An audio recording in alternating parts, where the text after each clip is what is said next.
All right, welcome back to the Diabolical podcast. I am your host, Erik Kain. Today with me, I've got the creators of Darkest Dungeon and Darkest Dungeon 2, which is coming out later this year on the Epic Game Store in early access. Darkest Dungeon came out a few years ago, and it just always stuck with me as just one of the most unique RPGs I've played in the last few years. I know it had wild success and allowed Red Hook Studios to pursue a sequel. They also got some of that sweet Epic Games money to bring it to the Epic Game Store, where Darkest Dungeon 2 will enter early access sometime in 2021. So, without further ado, let's get on to the podcast.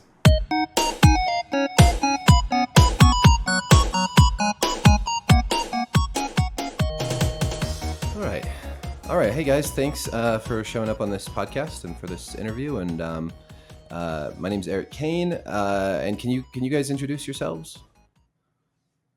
I'm Tyler Sigmund. I'm co-founder of Red Hook and design director. And I'm Chris Barassa, the other co-founder and creative director. Great. And you guys are best known, I believe, for Darkest Dungeon, which is a really cool sort of dark and grim turn-based RPG. It came out a few years ago. What would that be? Yeah, it's old now. 2016. 2015 early access, and right. 2016 when full release. Yeah. So yeah, it is. It's like a classic at this point. Yeah, it's in school now. Like it's got its own. It's like retro. Yeah. Wow, that's rude. I'm out. I've already got the gray hair. I don't need the digs from you. Freaking journalists, man. Yeah, no, I remember playing this for the first time when it came out, and it was super addictive and mildly frustrating, and just a really cool art style, great sound. And it popped back up on my radar recently because I was thinking about the sequel, which I want to get to in a bit. But maybe we could talk a little bit about kind of where the idea for this game came from and kind of the story behind, the game and the studio.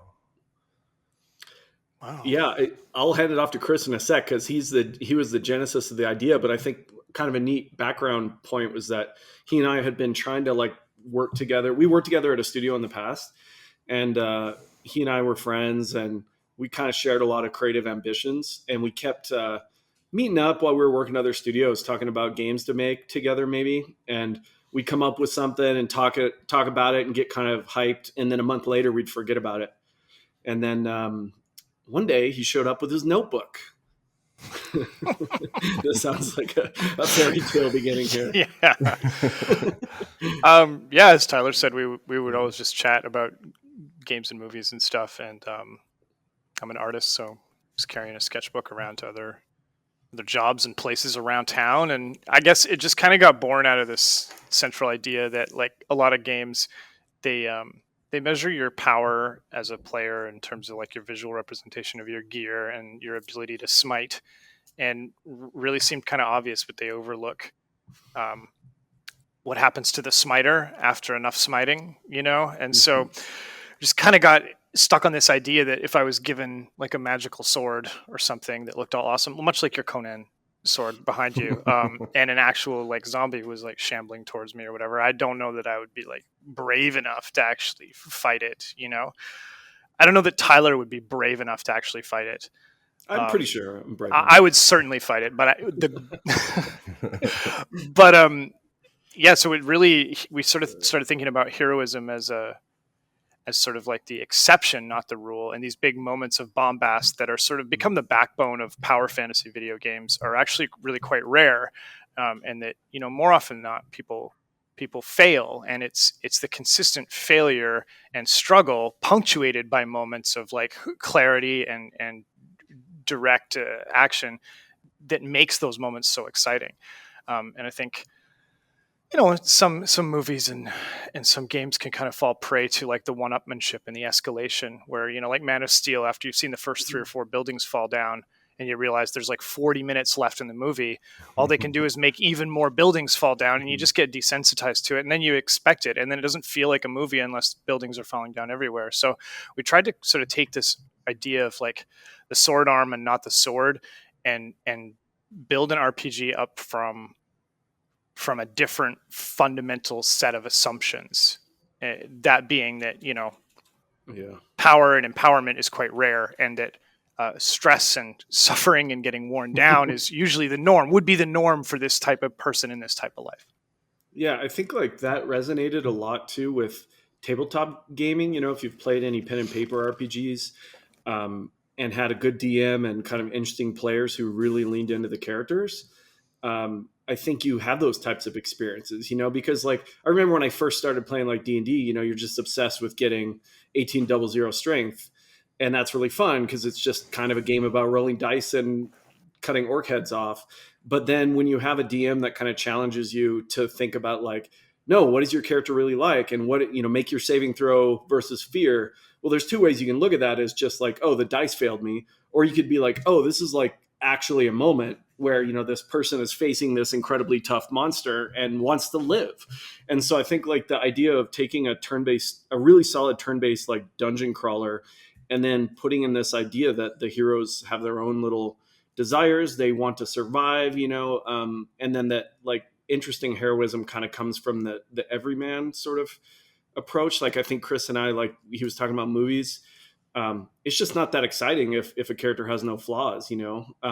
It's a given. Oh, why aren't they fighting the dragon? Why don't they just walk up and cut the dragon's head off? It's way more interesting when you know that they think they're going to die, or they're willing to risk it all for their loved one or whatever. And so or they keep failing moral checks. Like I think District 9 stands out to me as a great example, where like the guy just constantly fails his opportunities to sort of do the right thing, like right up until the final minute or two of the film, which I felt like was really great pacing. And he only redeems himself at the very, very, very possible last minute. And I think that really sort of stuck with us as kind of like a ingredient in the recipe. Yeah, I know when I first played Darkest Dungeon, I thought it reminded me, my gaming circle, my tabletop gaming circle, we play a lot of Burning Wheel, and we've played some Torchbearer, and there's a lot of that idea of like failure pushing the narrative forward. Like it's not about being super powerful, it's not about being super heroic. It's about how failure, whether it's just a failed roll or a weakness, can drive the narrative forward. So it's interesting to see that you don't see that a lot in video games, really much at all. Yeah, like even I'm trying to think, how it seems like, well, in Western culture a lot, it's this really strong power fantasy. I feel like a little bit like, say, with like Japanese games, there's often kind of an initial aspect of you suck, now prove yourself. But even that, the goal is you're trying to prove yourself and eventually be like, I'm the best. And so what if you had to accomplish, what if you had to save the world with a ragtag band? It's kind of like Dirty Dozen in a way. Like if you go back to that classic movie, like I think that really stood out because all of a sudden it wasn't just John Wayne saving the day. It was like a bunch of criminal, alcoholic abusers that suddenly had to like, perform this great mission to save a bunch of lives and stuff. So that's just like super compelling because it puts you in a totally different mindset of how do I accomplish this when I'm not the best, when I don't have like everything at my disposal. Yeah, we thought a lot too about, policemen and firemen and soldiers and, people who might have, trouble at home, personal struggles, but they still have to get out and put themselves in these positions where, the likelihood of something going wrong is much higher than a game developer, sitting in an office. But we could have a fireman who saves some people and then, has a substance abuse problem and a disastrous home life. And what's the net like arithmetic on their value, and is that calculation even something that is reasonable to undertake with all the nuance that goes into being a person? And obviously we can't replicate that in a video game, but we tried to make it chunky and gamey and evoke those ideas with like, like with video game tropes. I think that is sort of our goal was always to try to create something that was first and foremost a video game, but we just wanted to suggest this stuff and kind of layer in these ideas to people as they played. And so maybe they start thinking about player agency and heroism just a little bit differently as a result of playing the game. Yeah. Dirty Dozen, man. I haven't seen that movie in a while. That's a great example. It's Yeah. like the original Suicide Squad.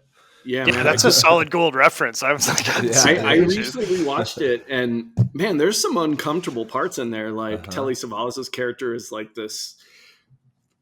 It's bad, but I mean, but that's what makes it interesting. The movie is good, right? Like they're all Yeah. flawed, and and I think like, yeah, I mean, we talked. I mean, Aliens is such a classic because like Aliens or Lord of the Rings, I think you can look at both of those and go, the people that were expected to do the heroism, the people that were equipped and trained, and they're not the ones, right? Because they didn't have the mental steel. So you know, in Aliens, of course, Hudson and all the guys. In Lord of the Rings, it might be Boromir, right? But then Mhm. the people that did carry the day are, you know, Ripley or the hobbits. So it's like that's the sword arm versus the sword thing again, I think. And But how entertaining is it to watch Hudson? Like you watch Aliens and you walk Mhm. away saying, game over, man, game over. And so like, I think we kind of realized there was a lot of entertainment to be had watching stuff go, you know, out of control a little bit and seeing that, you know, some of your characters might pull a Ripley, but a lot of times they go Hudson, and that there's still entertainment, like a bleak entertainment in yeah. watching that like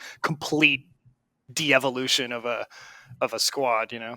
Mhm. Yeah, and like we've talked about this a lot, but I think it's important to mention. Chris, you usually say this is like it's still a game. Like we weren't trying to make a social commentary. We weren't trying to like delve into the human psyche other than you know in a game format. And I think like what really you know made us want to make it is we thought, man, this could be a fun game where you have to deal with these things. Like Mhm. you know, we weren't trying to just do a dissertation or something on you know and make you just feel terrible.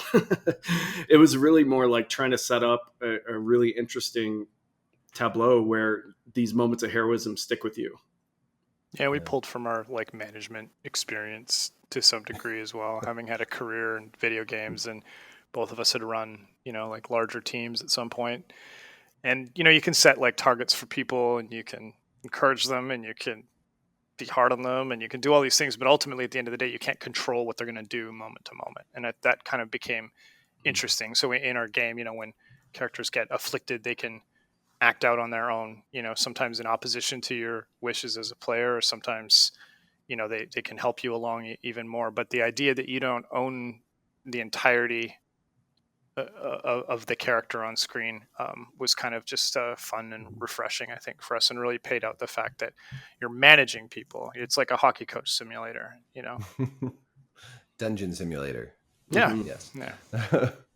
Yeah, these simulator games are so popular now. Yeah.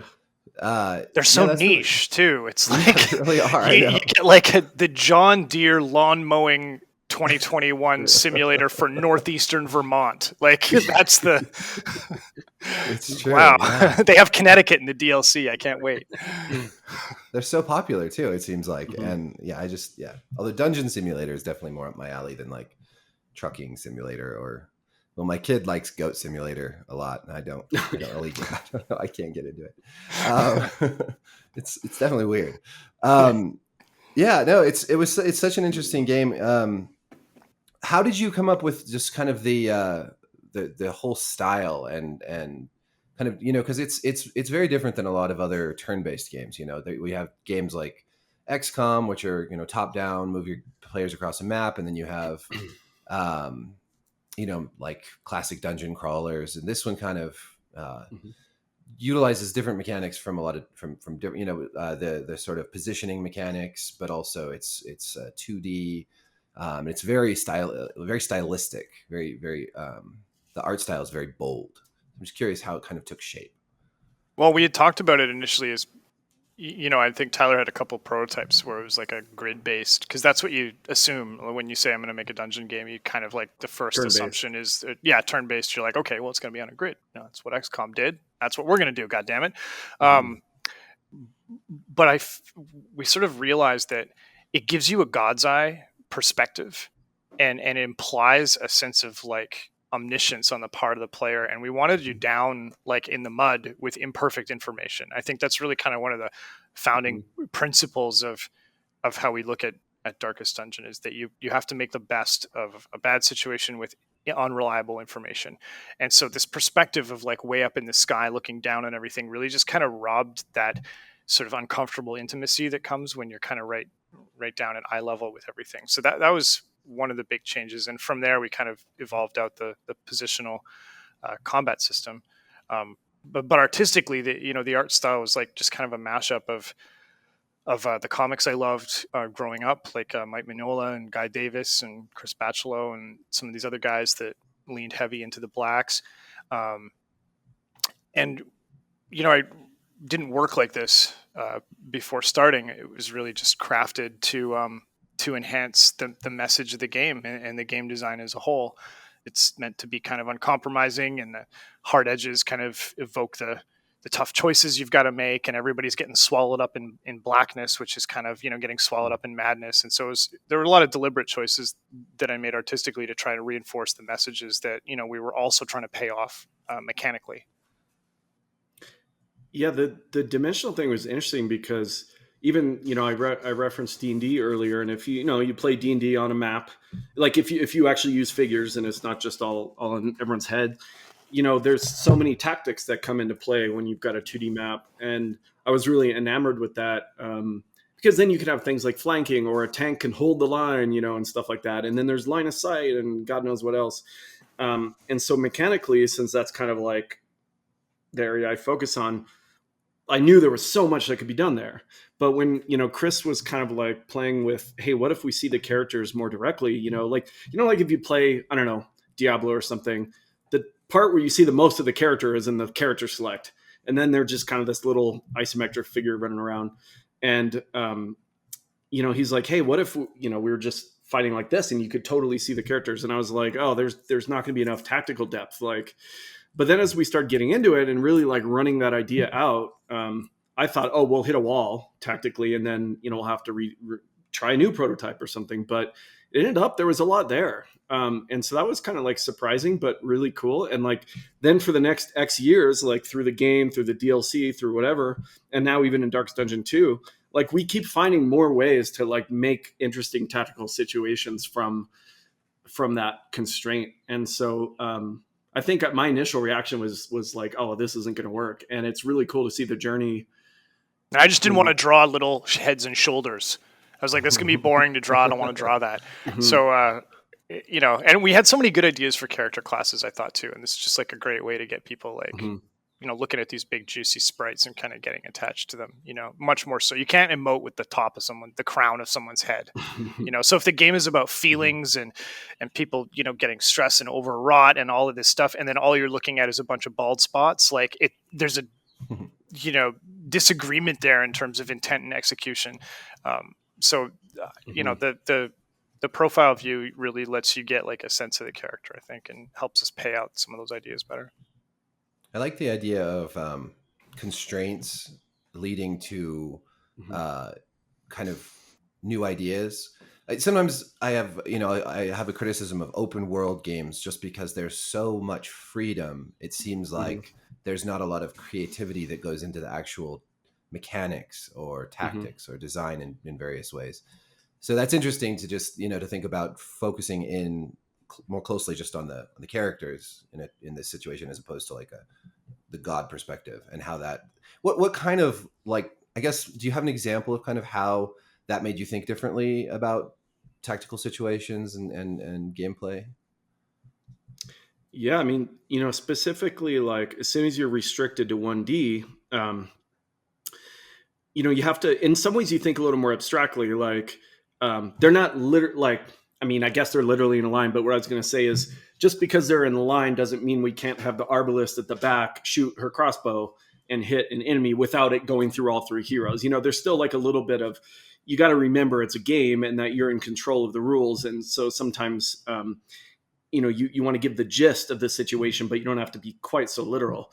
And so, but once we're like, okay, if this is how we're showing it, then, you realize, oh, okay, well, you can still have a concept of melee attack. You kind of got to be in front. You got to kind of hit the front. And you could have a concept of ranged attack. You generally have to be in the back and you have to hit the back. And then that immediately leads to interesting questions like, what if guys get out of position? Your melee attacker gets pushed to the back and now they can't hit anyone and they don't have skills that can hit anyone, except for if you give them a skill, you make sure in their kit to assign the skill that allows them to still have a backup, if they're thrown to the back. And so I think like all those rules, as you start kind of like building them together, create a lot of interesting, tactical situations. And so I think like, yeah, right away, I guess the concept of position is very important. The concept of single target or AoE still matters. And then specialty like support, there's all that similar stuff of like tank, DPS, support, but we hate like thinking just purely that way. I guess it just robs like Chris was saying about characters. Like we'd rather say like, okay, we have an antiquarian, she likes to hunt for treasure, like what would she do? Versus like, we need another support, or we need another DPS, or like it's way more interesting to try to like evolve from the theme up into mechanics, I think, because, and sure, once you have a roster, you're like, hey, we need one more and we don't have enough backliners or something. Sure, that will enter our thinking, but we don't really like to start thinking backliner. We like to think, whatever, Arbalest, Vestal, Leper, whatever, and then kind of let them flesh themselves out. Yeah. I think for me, the big aha moment on the combat was like coming up with the hag boss, where she's got a big cauldron that takes up 2 slots, and she hides behind it, and she's in the back, and because that was the first time where we thought about like, we'll actually take a character away from you. Mm-hmm. And put them boiling in the pot while they scream and yell for help. And like suddenly, like it's another layer on this positional stuff where we're denying you the use of a character and putting them in jeopardy outside of your control. And then the decision becomes like, well, do I knock the guy out of the pot, or do I keep hitting the terrible witch behind him? And then of course, because we're very committed to being kind of assholes about it, the way to win that fight is to let him boil to death in the pot and keep focusing on the witch, and we just love the idea that like you have to sit there and watch the little guy bark like, I'm burning, help me, and you have to then choose to ignore him. And so I think like that whole fight, like coming up from storyboards up into implementation, was a great way that like, we just kept kind of, like onion skinning onto this like combat architecture that seemed to really bear like way more fruit than either of us thought possible at first. Yeah, every boss kind of became its own showcase of something we could do gimmicky. And what's funny, when you talk about the hag there, it's never really occurred to me, but that's the theme of the whole game in terms of the best way, or not the best, the most efficient way to win is not be afraid to, quote, let someone boil, right? If someone's too much maintenance, just let them die. Or if someone needs to take the hit, sacrifice them.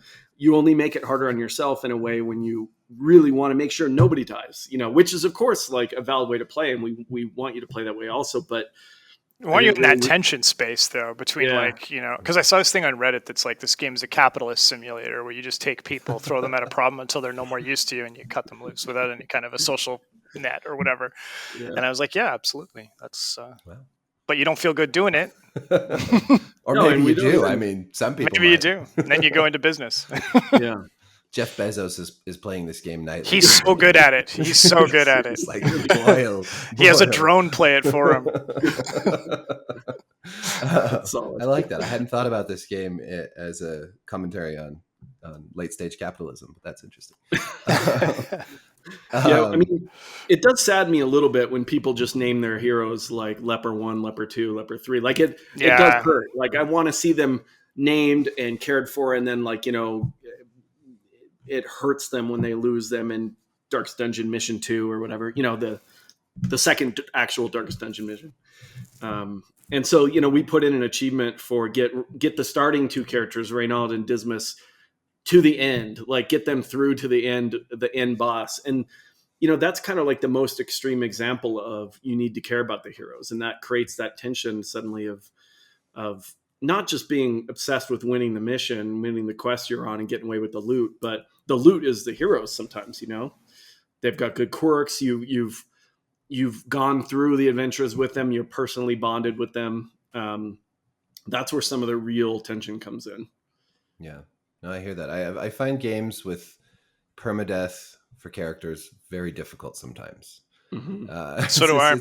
It's hard. It's hard for me, and sometimes I just can't. I can't even do it. It's just psychologically difficult. I think that's interesting though, because like when we first started, like Tyler and I both agree we don't love permadeath. Like it's not it's not one of my favorite mechanics of all time. In fact, I don't think I have actually ever really gotten invested in a game with permadeath. But the same way, the game wanted the art to be a certain way, it kind of wanted the design to be a certain way too. And we couldn't evoke that sense of you playing like high stakes poker if you could just, your chips were always safe, So we kind of had to embrace like some of these mechanics that are personally we wouldn't be drawn to by their own virtues, but in the context of what we were trying to make, they were more than correct. They enhanced the experience. Yeah, the sense of suffering and dread. Where are you guys located? Kind of all over a little bit. Most of us are in Vancouver. Okay, I love Vancouver. Yeah, the office there that he's in is Vancouver. That's where most of the staff is. That's where I was living with Chris. I wasn't living with Chris, but you could have. We were both living in. Yeah, why you didn't give me a sweet deal on your guest room? I was surfing couches for a while there. Where were you helping me? I told you what the rent was. You just it's expensive up there. Holy yeah. Yeah, for sure. And we've been trying when we hire, we try to collect people there as much as possible, but we have some people scattered around. Like I now live in Colorado again, where I'm originally from. So I'm kind of a weird outlier. Our QA guys, Arizona. We've got a graphics programmer in Texas. We have one of our environment artists is in Slovenia. We're probably 3/4 Vancouver, 1/4 scattered around the world. So is Vancouver? You guys had that heat wave. We did. Thanks for asking. Is that pretty much over now, or is just today? We're down to a balmy 25, which honestly, ordinarily, most summers I'm like, 25, Jesus. Yeah. But after 37, like, I'll take 25. So apparently it's over. To Fahrenheit. That's hot though. Yeah. It's hot. It's hot for up there. Like, I was living in Seattle until this year, and when it gets in the 80s in Seattle, people start melting. And it was like 110 or something ridiculous a couple days ago. Like, that's never even. I don't understand Fahrenheit. Let alone cheap. What's that? I don't understand Fahrenheit. Doesn't water boil at like 11 and a half or something? It's just ridiculous. But okay. Yeah. Fahrenheit is weirder than Celsius, but if you're raised on Fahrenheit, then Celsius is just like the numbers are too close together. Like America's so funny. 25. It's so progressive, and then it's like we do inches in Fahrenheit. And even the English are like, "What are you talking about?" Like we're doing other units. Yeah, I'm the cultural translator now because I spent enough time in Canada, but it's very confusing, and I hate trying to run a business that has to deal with two currencies all the time. Like it sounds like such a minor thing, but it literally makes like every calculation twice. Like you got to do every single business calculation twice, and then the news is always good though coming up this way because it's the American dollar is always worth more. So right. Oh, that's a good point. Yeah. I lived in Vancouver actually when I was in 4th and 5th grade. My dad was up at UBC, so no kidding. I lived there, and it was really fun. I do remember some of the things I remember are watching political ads that were fear mongering that America was going to take over Canada and make it its next state, and people talking crap about Americans and all their guns, which was pretty funny. But I love both of those fears are alive and well. I know it's true. And in Colorado, are you in Boulder? Boulder, yeah. Right. Yeah. I like Boulder. I'm in Flagstaff, Arizona, which is like Boulder, really? But not as nice. Like it's very expensive here, but it's just like not quite as expensive as Boulder. Flagstaff I feel like is a desirable place where people try to move to. Yeah, it's up in the mountains, and it's that's cool. Is it 1,000,000 degrees as well? I went to Tucson once, and I'll never go back. Tucson's great in the winter. We're at 7,000 feet, so 7,000 to 8,000 feet, and the highest peak here is over 12,000. So it's usually pretty nice in the summer, but we had a little bit of a heat wave. We were only getting up to I think I got up to 98, and I thought that was pretty insane. But Seattle, whatever, 110, 112 is crazy because that's like Phoenix or Tucson heat. Yeah, and it's a humidity, and then also you don't have air conditioning everywhere. Right. Like Phoenix, you're like, people have their little patch of grass that, by God, they're going to keep alive, no matter how many research it takes. But you just shuttle in between air conditioning and air conditioning. And I think that's the thing. Is like friends I saw were like posting they're like checking into hotels for a couple of days just to get air conditioning. So yeah, it's crazy, but I didn't realize Flagstaff was so high because Boulder's like 5,300 feet, maybe. Yeah. You're way up there. We're You way guys up. are Yeah. losing, though. I mean, sea level is the goal, right? I don't want to be at sea level right now with all this climate change, man. No, God. We keep climbing. I don't want to be anywhere where it's dry because it's just, we've had the forest fires and it's I keep saying climate change is the final boss.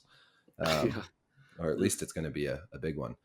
Well, cool. So speaking of End of the World, Darkest Dungeon 2.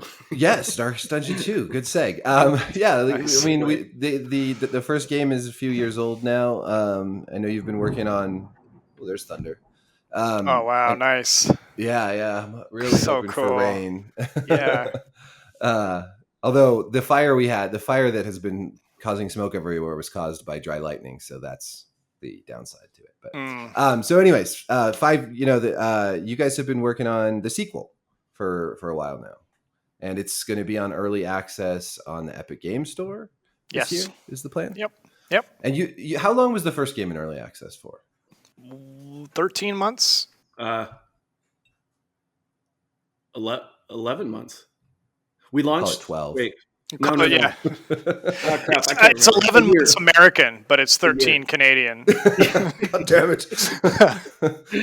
Yeah, a year. And that was on Steam, and now you're going to Epic. What's going on there? I mean, I think it's no big secret that Epic's trying to make some real big plays to get users on their store. Our biggest community is Steam. I mean, that's no secret. Steam was the first platform we came to, and it's was our most important platform for sure on Darkest Dungeon 1. I think that we staffed up a lot on Darkest Dungeon 2. We invested a lot more direct money into the creation of the game. Fortunately, Darkest Dungeon 1 has done well enough to also allow us to do that. But I think that, it's hard to not pay attention to trends. And, we've lived through situations with other studios where, you're riding high on the hog because you're making Wii games and the Wii is all the thing. And then all of a sudden Facebook's the thing and then mobile's the thing. And Chris and I have both ridden some studios down into the dirt or projects down into the dirt. And so, we also have to wear our business hats sometimes. And, the opportunity to sort of de-risk the game in a way was pretty attractive. It's not something you almost ever get a chance to do in games. I mean, you're kind of only as good as your last game. And, studios that were on top of the world can be footnotes in history after one or two unsuccessful game cycles. So I think we liked what they were trying to do there. I mean, we still absolutely love Steam and Valve, but we want to bring the game to as many platforms as we can after Epic, and we will for sure. But the kind of alignment there of what they were trying to do and our chance to kind of make a good business decision was hard to pass up. Yeah. Well, I mean, that is, I've heard from other developers, just, even aside from any sort of exclusivity deals, just the different publisher or not publisher, but platform cut. The rate is so much better on Epic Game Store than on Steam. I've heard from some people that it makes the difference between, layoffs or not. So I know that's been a driving force. 70 to 88%. I mean, we're in an unusual situation where, there's definitely a lot of chatter about people that kind of developers that struggle maybe with the various cuts, that platforms charge. I guess we've been lucky that we had a game that appealed to a lot of people and that we've never, we felt we got our money's worth with Valve's cut, no question. So it wasn't really an issue of that, but yeah, at the same time, a little healthy competition is not bad for the marketplace in terms of, pushing, some of those developer cuts or storefront cuts were set back, when Apple launched the iPhone, that kind of thing. So we definitely keep an eye on trends like that. You kind of have to be able to roll with the changes in the industry, but, at the same time, you kind of have to worry about just tidying up your own backyard. And, we employ over 20 people now, which is cool. And, that comes with its own set of kind of like responsibility and stress, to be honest. I mean, Yeah, I think we want the best yeah. product. We want to make the best game we can. And when we're sort of given the opportunity to partner with Epic, it took the pressure off us literally putting all of our, like, just letting it ride on black entirely out of Mm-hmm. our own pockets a second time. And you'd arguably have better odds of winning Mm-hmm. by taking your life savings and going to the casino and playing roulette with it than you would be starting a video game company. So it's wonderful because that works figuratively and literally. But given the opportunity and what they presented us with, it really allowed us to create like a financially secure place for our employees. It allowed us to not stress, as directly about, not that the game has had scope bloat or anything like that, but if we need something, we can acquire that resource, be it talent or hardware or whatever it may be.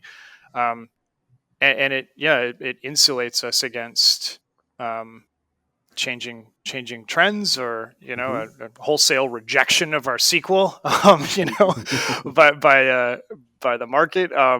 And so we just felt like ethically, and as business owners, it was really a no brainer. And I mean, Tyler went down and had a really nice meeting with Valve, and we're well, we're gonna bring it to Steam and to support as many Yeah. consoles and other things as we can. And really, it's just the early access growth period.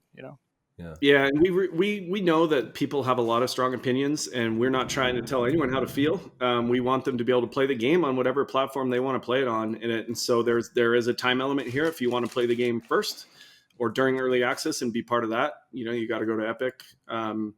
But if you want to wait, it'll come to you. So and yeah, I think it was kind of an interesting thing, like the debate about, say, going with a publishing deal, which we didn't do, but is often like, oh, you can get funding, you can de-risk, you can help someone, someone can share the risk of this game, and you can also maybe partner and try to do more. But Chris and I, one thing we just don't like to compromise on is the creative control. And so, I think it's a rare situation where you get to maintain complete creative control of your game and de-risk it, and kind of hard Yeah. to say no.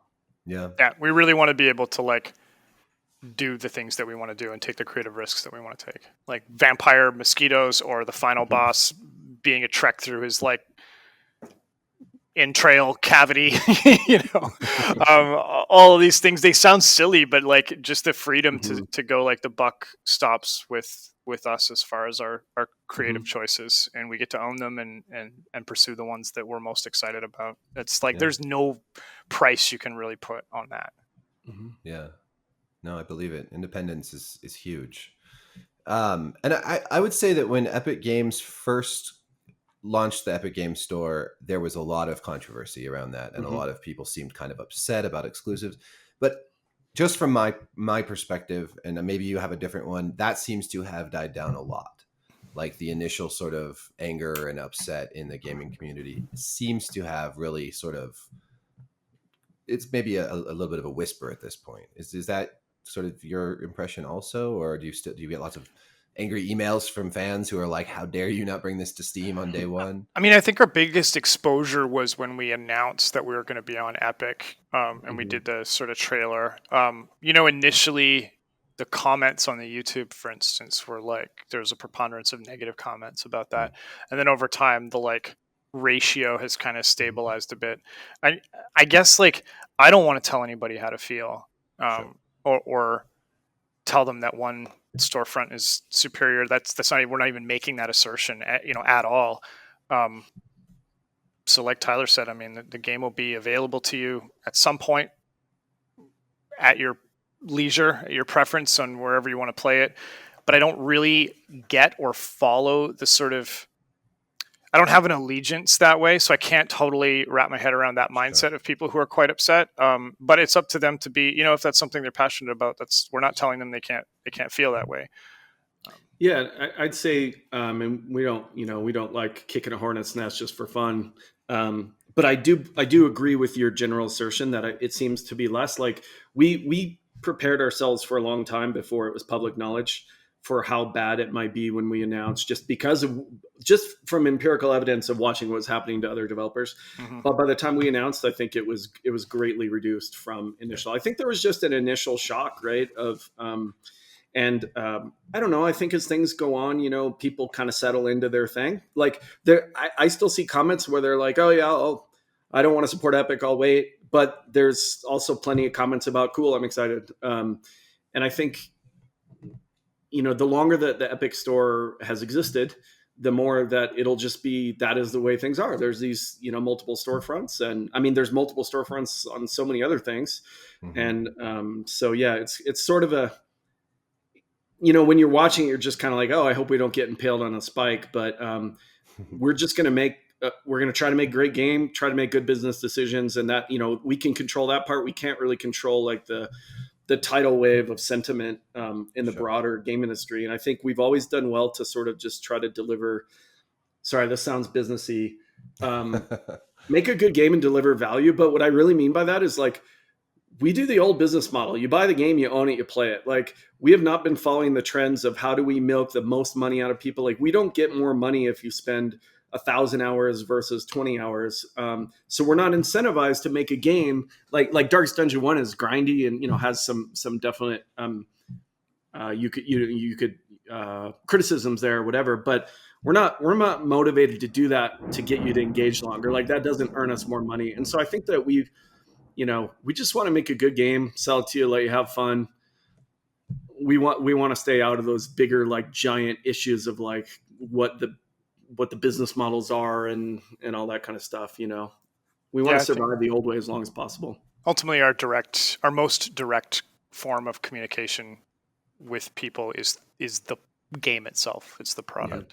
Yeah. And so really that has been kind of the North Star of all of our decision making, even at a business level, is, how do we make the best game we can? Creative freedom, very, very important to us, making the best game we can. Some amount of, financial de-risking, very important for us to make the best game that we can. And so that's really our kind of, metric for if we go left or right on a particular issue is, will this help us make the best game we can? Because ultimately we want the game to be good on Epic, and we want the game to be just as good on Steam and on Switch and on PlayStation and on Xbox. And so a great game in early access over here is going to be a great game at 1.0 over here, but a mediocre game on early access is going to be a mediocre game wherever else it travels. And so we just want to focus on making sure that it's fun and scary and makes you smash your keyboard. So no loot boxes or games of service stuff in the sequel. No, not selling skins. All right. No. I mean, well, it's like always scary to say stuff because then 5 years later, but I mean, yeah, like we definitely no loot boxes. Battle Royale. But I think we've we did really well. I think with providing like a variety of different scoped and different price point DLC on Darkest Dungeon 1. That worked really well. But we both really like the model where it's like, this is what you are buying. You can decide if you feel like that's a good value proposition for you, and then you can buy it and then you can own it. And it's not going to keep trying to extract micro dollars from you by virtue of you owning it. So we're committed to sort of being as transparent and simple as possible. We don't have like analytics guys, like crunching big data. Yeah, that's Kevin. He's a modeler. In a way, we boxed ourselves in with mechanics in a really good way. Like I said, I think when you have permadeath, I mean, other games may do this, but it doesn't feel right to be like, we're going to kill your characters permanently, but if you pay extra, you can give them good armor and that'll help. Like, it's just like, it creates a real big cognitive tension, I think, between game design and business. And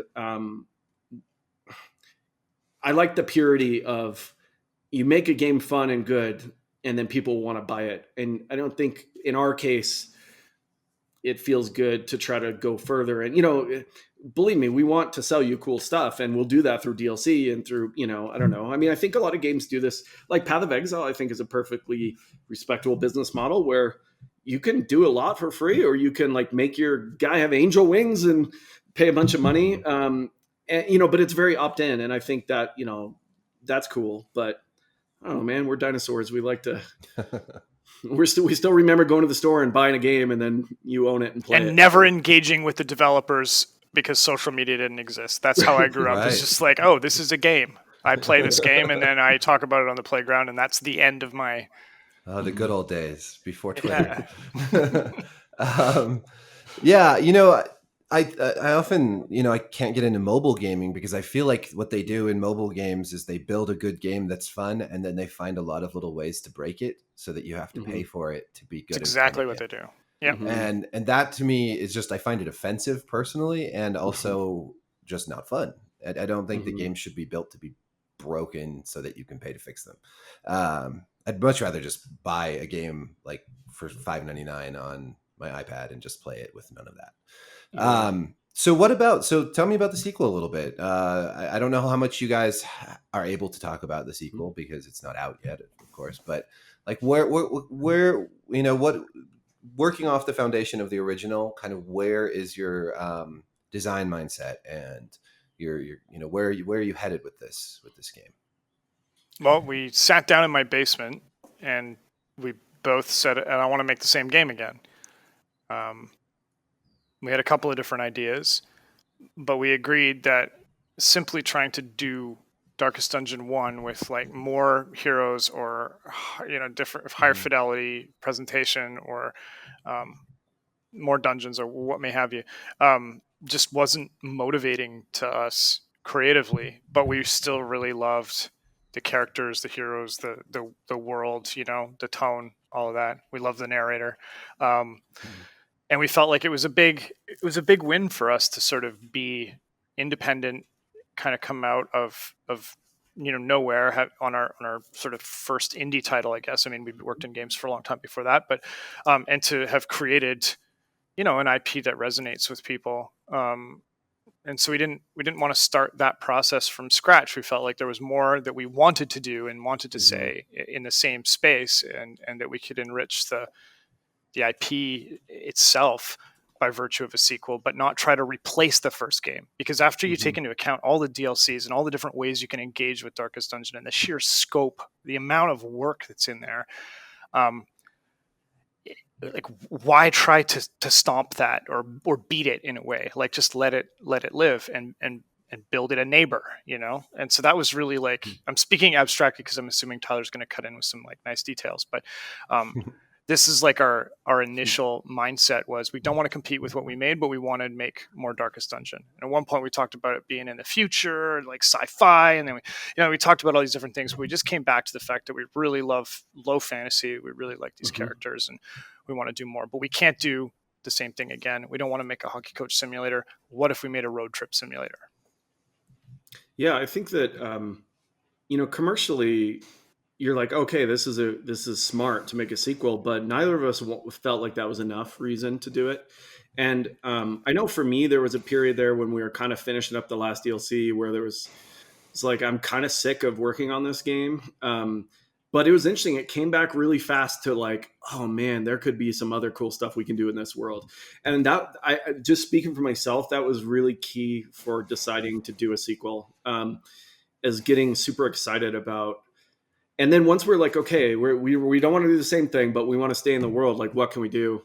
And yeah, we batted ideas around, and then eventually settled on this kind of Darkest Dungeon meets Oregon Trail. You're driving a stagecoach across the world to dunk the ring in Mount Doom and save everybody. And that sounded pretty cool because, I mean, I'll steal a piece of Chris's line here, but like Darkest Dungeon 1 is about going down. He can expand on that. But, you know, you're in a hamlet. It's a very narrow, constrained area. And it's all about, I mean, really the whole conceit of the game is that you've inherited this land. So you got this parcel of land that is like you're trying to clean out. And we thought it was really cool to be able to like broaden, like everyone wants to know what exists outside the hamlet. What else is there? And so that was kind of something new we could bring to people. And then it's just so kind of out of left field, like people won't expect. We're driving across the world and, you know, and the road trip simulator, like Chris is saying, like allows us to do some cool stuff. Like the theme of a journey is like super engaging, you know, again, like Lord of the Rings there, where from the Shire to Mount Doom, it just gives you such contrast. And Chris and I had both watched Fury with Brad Pitt, about the tank crew in World War II, and we thought that was like right in those same like lines of like Aliens, like The Thing. Dirty Dozen, I guess, is in one of the new ones here. But Fury was like really compelling because it was, you put 4 or 5 people in this tank and they all have to work together, and sometimes they hate each other and they're all different. One guy's religious, one guy, and it was just such a compelling story that they still have to function together. And so that seemed like rife for lots of inspiration as far as like how humans interact. Yeah, and just like having been on road trips with friends and with children, you know, we really tried to settle on this idea of like, you've got 4 kids in the back of the car. So you're driving along and someone's like, I want to go left. And 2 of them are like, I want to go right. And you got to choose, you pick one, 2 get mad, 1 gets happy. The ones who are mad get mad at the one who got happy. Everybody's bickering. Someone's got to pee. And that felt like, very much along the like an evolution or a natural progression from what we had sort of explored in the first game. But instead of focusing on an individual's stress that grows to a breaking point and their response to their own stress, it's kind of poetic, I guess, but we're focusing on the relationships between 2 people in the sequel.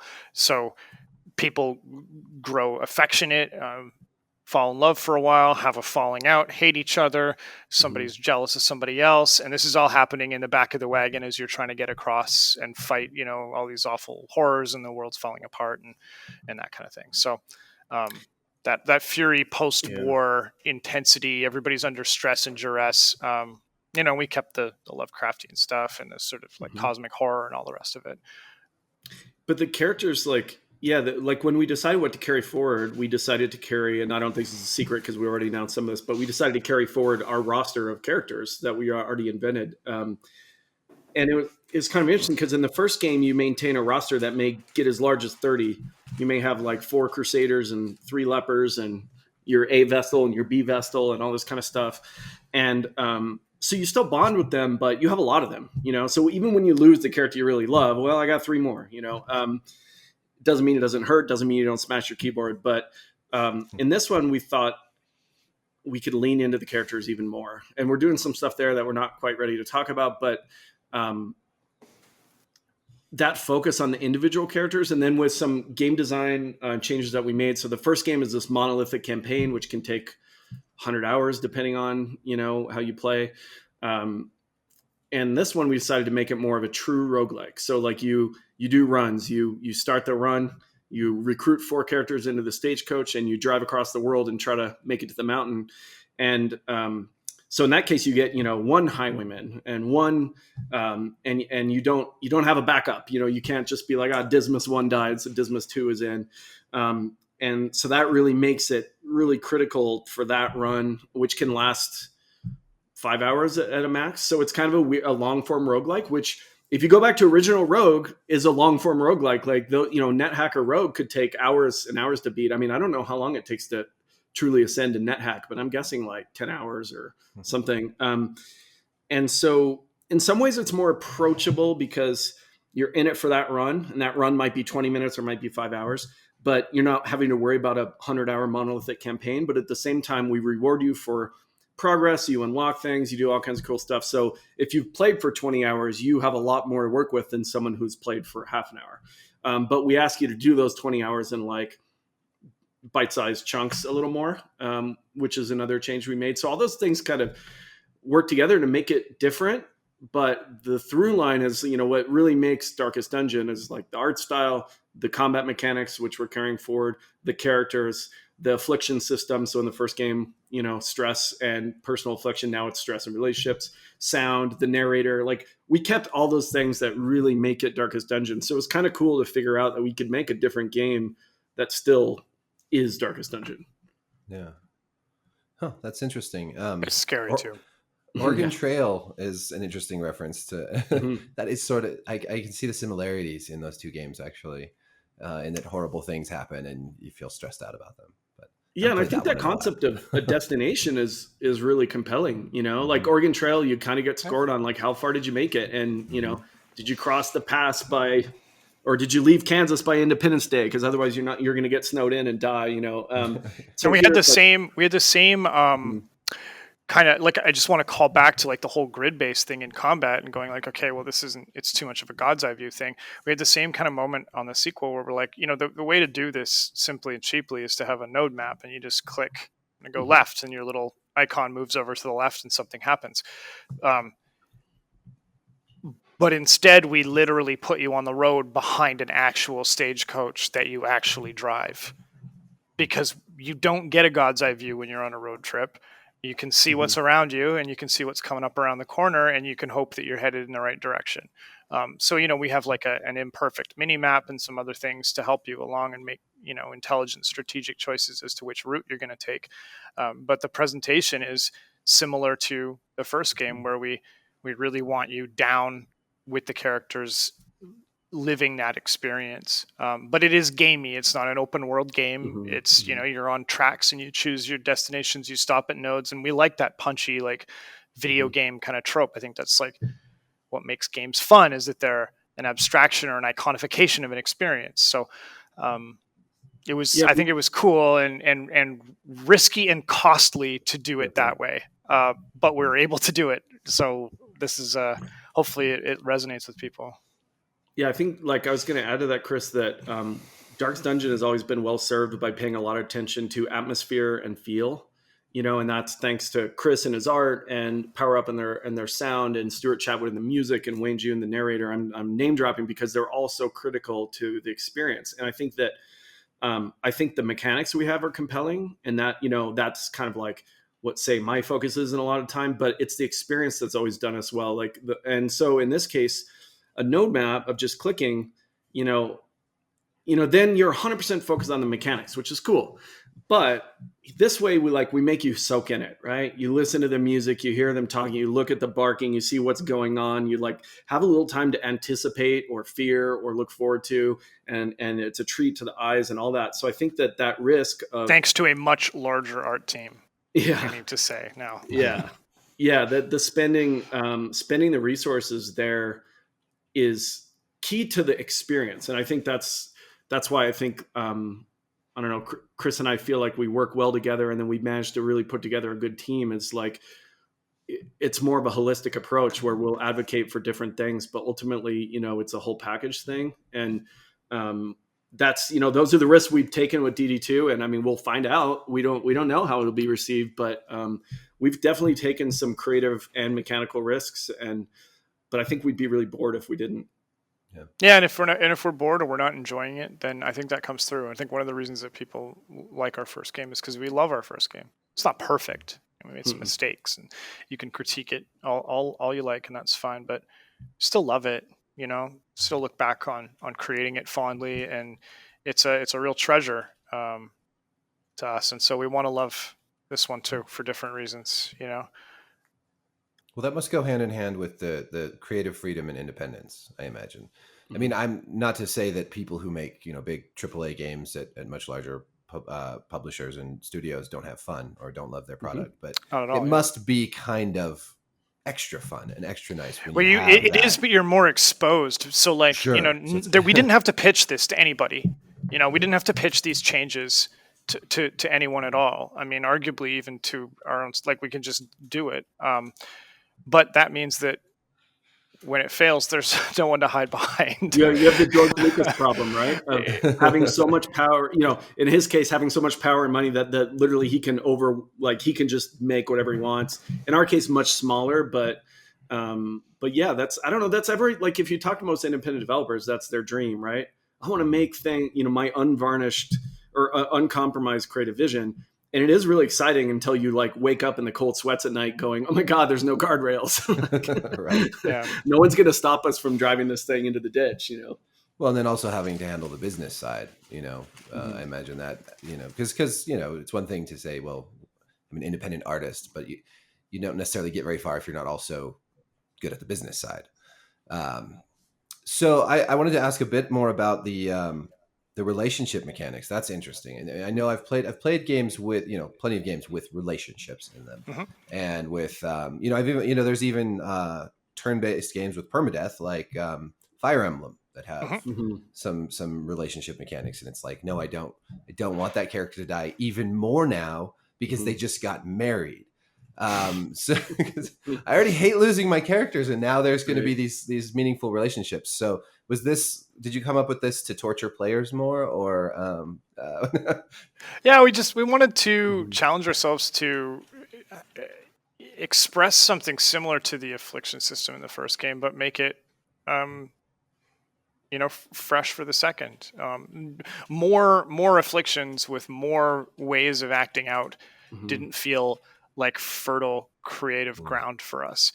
It also didn't really pay out this idea that it's such an intimate environment with only 4 characters, and that they would begin to feel one way or the other about each other. And so it just became a natural kind of like stepping stone for us once we had established that we wanted the smaller cast, like 4 at a time road trip style thing. So yeah, I mean, what that looks like is as you play, as they fight, as they drive along, they still accrue stress, like Darkest Dungeon. The more stressed they are, the kind of crummier they are to each other. They can build up sort of an affinity towards one another, positive or negative, and they can have the relationship is tested, and they develop a relationship from there. Which, as a player, we're a video game, so you can jockey that with some mechanics and do your best to kind of keep them in a good place or try to mitigate a negative relationship. But it mirrors the affliction system from the first game, and hopefully is as sort of like ham-fistedly dramatic. Yeah, because then, like in the first game, we called them act outs, where once you're in a relationship, you'll do things outside the control of the player. So we still have that concept. So we used kind of the same framework, but it's definitely been interesting. And in the first game, relationships would have just been too much to keep track of. You got 25 heroes. I mean, that matrix would be insane. But with 4 heroes in your stagecoach, it's six relationships that could possibly form, I think.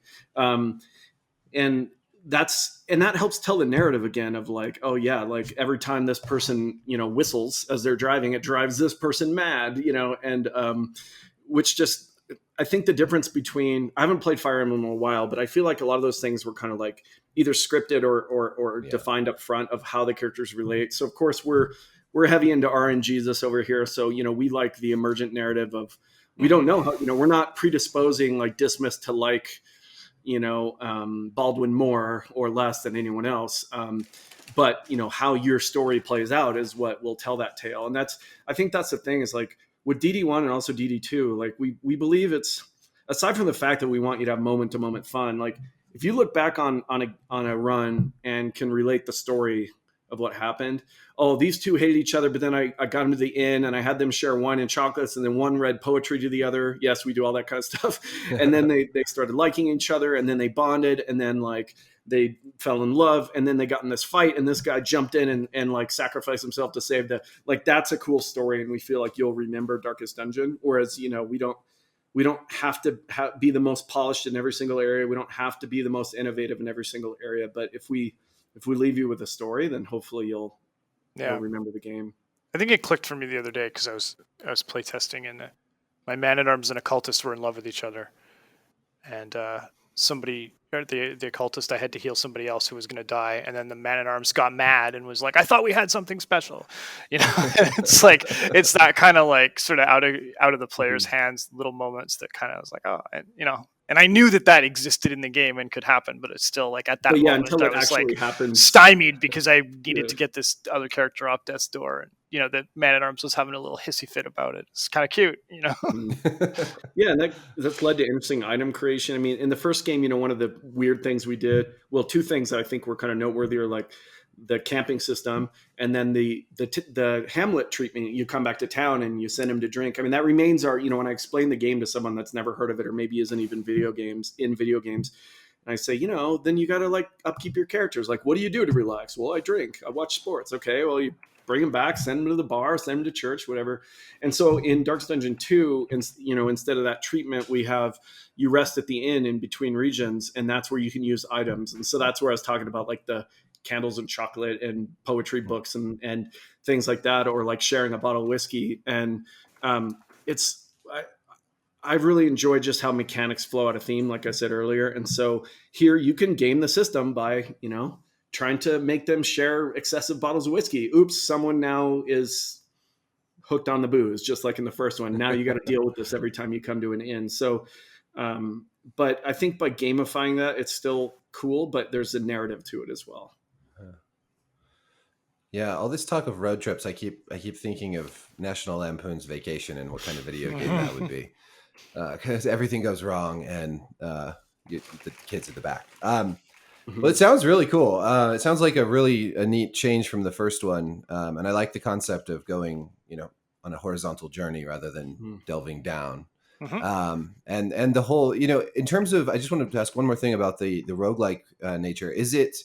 Are people going to be is it procedurally generated? Is it is it like mixed up order of scenarios or locations, or is it just, I think oh, sorry, go ahead. Oh no, that's pretty much it. I think the best way to think about it is like we've taken a bunch of long dungeons from the first game and chained them together essentially. So you'll go off on a leg of your journey in environment A. You stop every region ends with an inn. You can do some rest and maintenance there, which is akin to the Hamlet phase in the first game, and then you choose a destination to embark into for the next leg of the journey. And each destination give you a couple options. Yeah, and each one has different enemy factions, different types of loot, different types of considerations in terms of like, do you need to stack, fire resist going into the city, or you're not really spec'd for that, so you want to go into the farmlands instead. And so you chain together these regions, and then in the regions themselves, the routes are also procedurally generated each run. So it's not like every time you go to the farmlands, it's the same exact route choices. It's always jumbled up and different. So.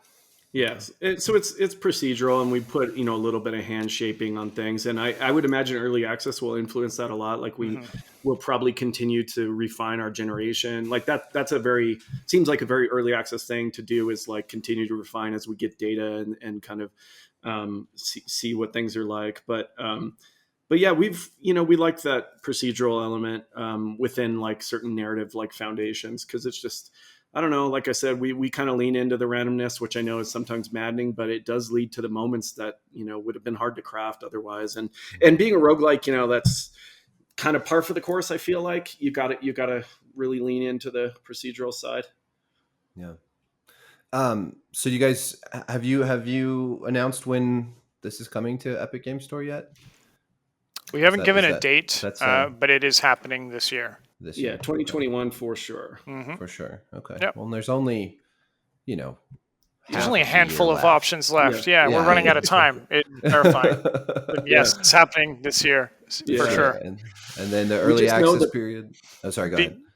I was going to say, we know the pain of when you say a date, and then even if you got to move it a week, it causes such, I don't know, it causes panic, causes chagrin. So we want to know 100% sure. We have a date in mind, but sometimes it can move because, again, we're in control. And we try our best, though, to just to speak outwardly when we know something for a fact. So for instance, when we had known that the Epic deal was happening, we just announced and informed. And when we have a date, but we don't want to be like, it'll be date X and then move it back a week and then realize we actually might need 2 more weeks to finish up some testing and just expose people to those, because that's what game development is, quite frankly. That happens all the time. Like, this feature is going to be done in a week. Now it's 3 weeks later. Where is it? But I think just not exposing people to that level of sort of like a granularity of the process. Yeah. So, we're going to announce a date when we feel like that's definitely the date. We, like Tyler said, we have one in mind, and it is definitely going to ship this year. Yeah, that's good. And that's awesome. Linked to early access, I think you were going to say, like, I don't know, we liked the year long of DD1. I mean, it felt like, I don't know, it's a good solid thing that, like, constraints again, like if you just say, I don't know, we'll transition when we're ready, like you might spend 5 years on it. And I think that we like the structure of like figuring out what your play field is and doing that. And then we'll move into, and if there's an audience, then I'm sure we'll do DLC if enough people buy it to make it feel like anyone would care, then we'll do DLC. But I think that year-longish time period is pretty good. I mean, we did for the first game. We launched the 1.0 after a year in early access, and then we added, more monsters, and we added town events, and we added a radiant mode, which is a little bit more of a permissible way to play the game. We added all that afterwards, and those weren't even DLCs. They were just like updates to the base game because we felt like, the game would really benefit from this. This is something we always wanted to do, but we couldn't quite get to it in early access. And it is modular. Like the town events, for instance, were a great thing. We talked about them during early access. But it's such a modular system that can exist without having its tendrils into every little bit of the rest of the game, that it's perfect. It's a perfect candidate for like a free update post launch. So I'm sure we'll probably follow the same thing. Cool. Well, I appreciate you guys taking the time to talk about both games and the weather and everything else. And yeah, I really look forward to Darkest Dungeon 2. It sounds great. And yeah, I guess stay cool. And thanks for being on my podcast. And yeah. Well, thanks so much for having us. Yeah. It's fun for us to roll details out and see how people respond, because for a long time we had to keep it totally under wraps. And what opened kind of the floodgates for us is PC Gamer did a feature on us last month, and that was kind of our now we can talk, now we can share, now we can show, and we'll show more. Nice. I see a lot of cries out for footage and stuff like that, and we'll build to it. Again, it's just we want to put our development process first and our marketing dog and pony second a little bit, in that sense. So that's probably we'll get there wise. though. Yeah. It's never a good sign when a game developer or publisher focuses on marketing instead. Yeah. It's a slippery slope. Like it's like we're going to show it. We're going to show a teaser. Well, then we want it to look really good, so we should stop working on all this other stuff and get everybody working on the teaser, because we don't want it to look bad, right? It all comes from a good place, but then you realize once it's out, everyone's like, "Yeah, it looks cool." Everyone's tired from the effort to ship the teaser, and you're like, "We're behind on all this other stuff, and we would have been better served by not doing it at all in the first place." Anyway, I was going to say we're in a very fortunate position, and we know, because we've lived the other side of it. Like when Darkest Dungeon 1, no one knew of the game at all. And so we had to market it from the ground up. I mean, we're in an extremely fortunate position that like we don't have to do the marketing the same way, because we can literally just send news out easier.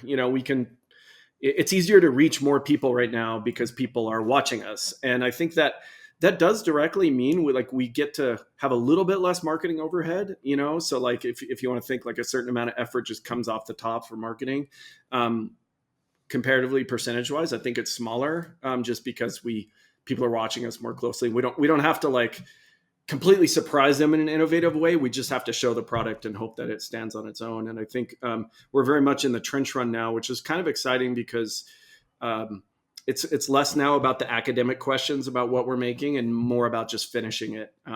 So that's exciting and stressful, because at the same time you're like, we're making this kind of car. We can't like suddenly make a pickup truck. So the game is going to survive or fail now based on its own merits. And it's just up to us to try to finish it in the best way that we can now. Yeah. It's interesting. I just thought of this as you were talking about this. When Darkest Dungeon came out, compared to now in terms of just the quantity of games being released, even though it's only been a few years, from a perspective of someone covering games and reviewing games, it's shockingly different. Because when Darkest Dungeon came out, I feel like I could hear about games without feeling overwhelmed by just the quantity of games coming in, and now it's a totally different landscape. I mean, there's just so many games, especially on PC with you used to be able to track them. Even indie games used to be able to kind of be like, oh, that was that one I saw. But now I've just accepted that I just won't know. Yeah. Like 40% of the games that get made, I just won't ever hear about them. Yeah. Or you'll see something and you'll forget 20 minutes later. It's so I guess that's, I guess I guess my only observation there is that was good timing. But also Darkest Dungeon has a very distinct look, which I think certainly helps, because there are a lot of games where you could just sort of like you can't tell the difference, but Darkest Dungeon has that very distinct art style, which certainly serves it well. On the timing front, the weird thing is when we were launching, we were like, oh, I wish we had been a few years earlier, right? Like there was a point where if you got on Steam, period, you were guaranteed a certain amount of just eyeballs because there weren't that many games and it was all hand curated. You know, this is before Greenlight and stuff like that. And so it's weird how perspectives always change, but it's like, even when we launched, there were so many games that it's a long shot. Like, I guess that's the thing is like the games business, like Chris was saying about the casino kind of thing. But, you know, in 2015, you were still far more likely to fail than succeed.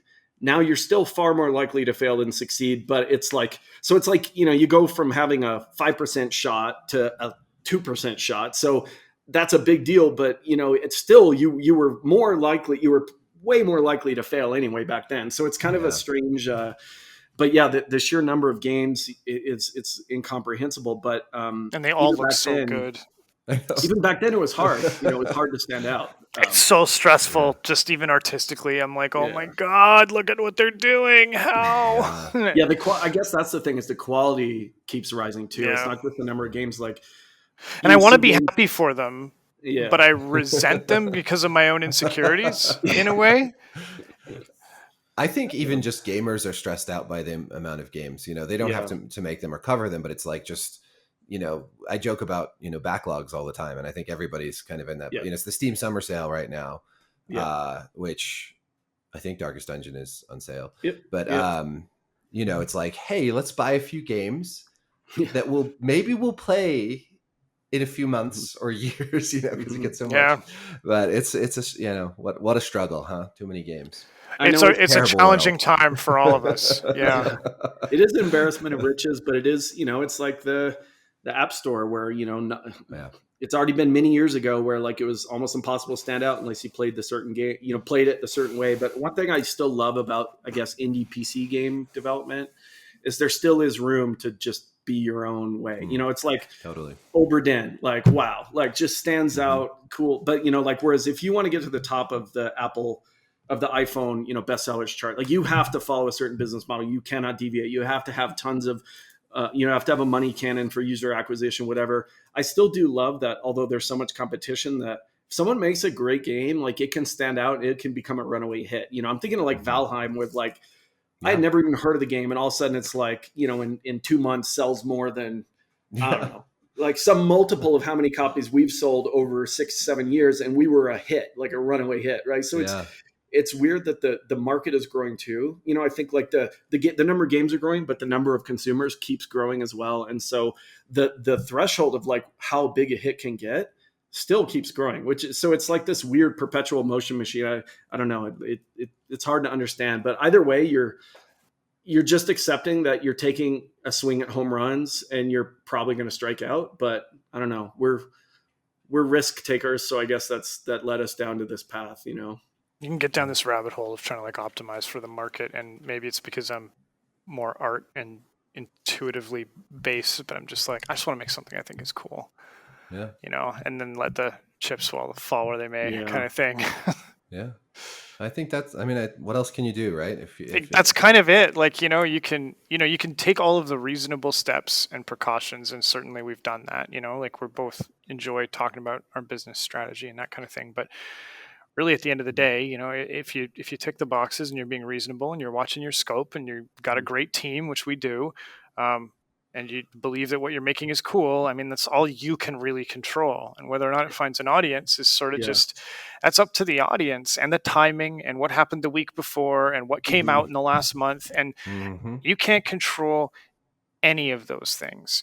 I think wasn't there like we did a DLC and then XCOM's DLC got moved into the exact same day or week or something or like you can't, and we're XCOM fans, you know, it's, but you just can't control that stuff. And I realized that maybe it's coming from a bit of a position of privilege because, you know, our lives aren't on the line, you know, maybe in the same way as they used to be, but it comes from genuinely a desire to just make something that I'm excited about. Because if you're not excited about the making of the game and you're pinning all your hopes on the result that the game will generate for you when it's released, I think I think you're going to be disappointed or hurt or unfulfilled, you know? Well, there's higher percentage plays probably to take that money and put in something else. But, we're not in the restaurant. Well, restaurants are even worse. But we should not be in the restaurant business. No, no, but we lived that path, where people were like, that early access launch was getting pretty dicey. And I think that it just it ties into that earlier conversation of like, look at the chart of how many games are released, look at blah blah blah, and if a partner comes along and says, hey, we like what you do, we like what you did last time, and we're willing to help you, pay the budget of your game, it's really hard to say no, because we don't believe that we're graced by God to make hit games, like every time. Like, it would be so arrogant to be like, well, we threw a 2 on it, it should sell twice as much. Like, let's all buy boats, crash those boats, and buy second boats because we're so sure of our success. We got to be a little bit more humble than that, I think. Yeah, and that's just the course of wisdom also. I wish you the best of luck. It sounds exciting. I love the concept. Can't wait to try it out. And keep me posted on updates and news and the eventual early access release date on the Epic Game Store. I guess for listeners, obviously. Yeah. Oh, yes, definitely. I would appreciate that for sure. And I don't know this. I think the Steam sale will still be going on when this podcast drops. So cool. I'll put a link into the Steam page. Yeah. Anyways. Oh, thanks. We've been running some pretty steep discounts this year of like the game's gotten as cheap as maybe 80% off. Wow. So it's like, if you've been on the fence, it's definitely, it sounds so corny, but it really is ridiculously cheap now. So you might as well grab it and give it a try. And, you were talking about so many games, like I'm ruthless now. If I try a game and it doesn't hook me, on to the next one. Cause you're really, it's not like the old days where you buy the one game for your Atari and that's what you got for the month. So right. You get games for $3 now. So it's crazy. It's crazy. I remember as a kid playing like on the NES and whatnot, and you'd really play one or two games constantly. Mm-hmm. And like my kids have all the games. And they don't have any commitment to beating any of them. Of course, half of them you don't beat anyways. It's just, Minecraft forever, or Fortnite. But So I guess, old school single player with a campaign that you can actually beat. That's cool. Yeah, that's what we're trying to do. Well, cool, guys. Thanks, Eric. Thank you. And I'm just going to ask you to leave your browser open for a little bit after I hit stop here, just because this software.